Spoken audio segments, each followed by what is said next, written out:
Assalamualaikum warahmatullahi wabarakatuh. Perkenalkan, nama saya Angga Yuda Ibowo, NIM 210401133, mata kuliah Al-Islam, Dosen Pengampu Dr. Budi Santoso Wibowo, MPDI.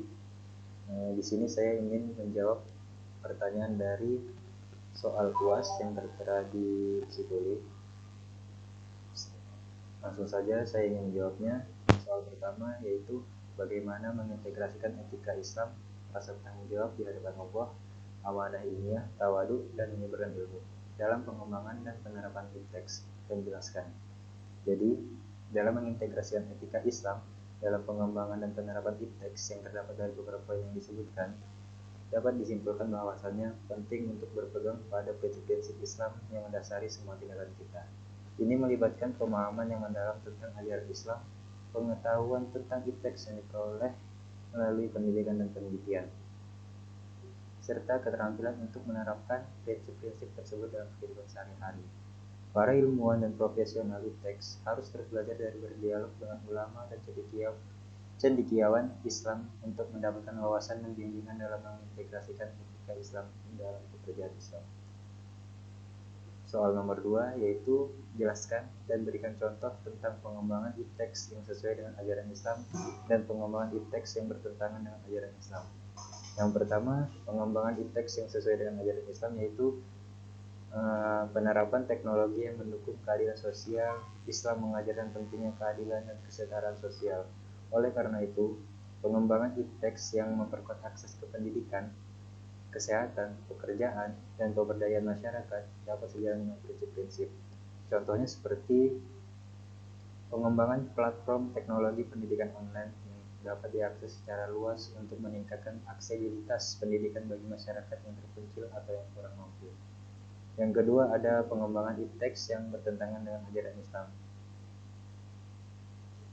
yaitu pengembangan teknologi yang merusak lingkungan. Islam mengajarkan pentingnya menjaga dan melestarikan lingkungan alam. Oleh karena itu, pengembangan teks yang menghasilkan polusi yang merugikan lingkungan, merusak ekosistem, atau membahayakan kehidupan makhluk hidup dapat bertentangan dengan ajaran Islam. Contohnya seperti pengembangan industri berat yang menghasilkan limbah beracun tanpa penanganan yang memadai, yang merusak ekosistem dan membahayakan kesehatan manusia. Jadi dapat disimpulkan bahwasanya dalam pengembangan teks penting untuk selalu mempertimbangkan nilai-nilai prinsip Islam agar sesuai dengan ajaran agama, melibatkan ulama dan cendekiawan Islam untuk memastikan kepatuhan terhadap prinsip-prinsip Islam yang dalam pengembangan teks. Soal nomor 3 yaitu jelaskan tentang sinergi ilmu dan pengintegrasiannya dengan nilai dan ajaran Islam dan berikan contohnya. Sinergi ilmu dan pengintegrasian nilai dan ajaran Islam melibatkan penggabungan pengetahuan dan pemahaman yang diperoleh melalui ilmu pengetahuan dengan prinsip-prinsip etika, moral, dan spiritual dalam Islam. Hal ini mengarah pada penerapan ilmu pengetahuan dan teknologi yang sesuai dengan nilai-nilai Islam, memberikan manfaat bagi umat manusia, dan membantu dalam pengembangan masyarakat yang lebih baik. Sebagai contoh yang saya ambil dari kutipan teknologi informasi dan etika digital, yang dimana diantaranya pengintegrasian nilai dan ajaran Islam dalam penggunaan teknologi informasi menjadi sangat penting. Prinsip-prinsip seperti kejujuran, privasi, etika, komunikasi, dan penggunaan yang bertanggung jawab harus dipertimbangkan dalam pengembangan dan penggunaan teknologi informasi. Seperti seorang profesional IT Muslim dapat menggabungkan ilmu pengetahuan teknologi informasi dengan nilai-nilai Islam dalam praktiknya. Ia akan memastikan keamanan dan privasi data, menghindari penyebaran informasi yang tidak benar atau fitnah, serta berkomitmen untuk tidak memproduksikan atau menyebarkan konten yang melanggar nilai Islam, seperti pornografi atau kebencian.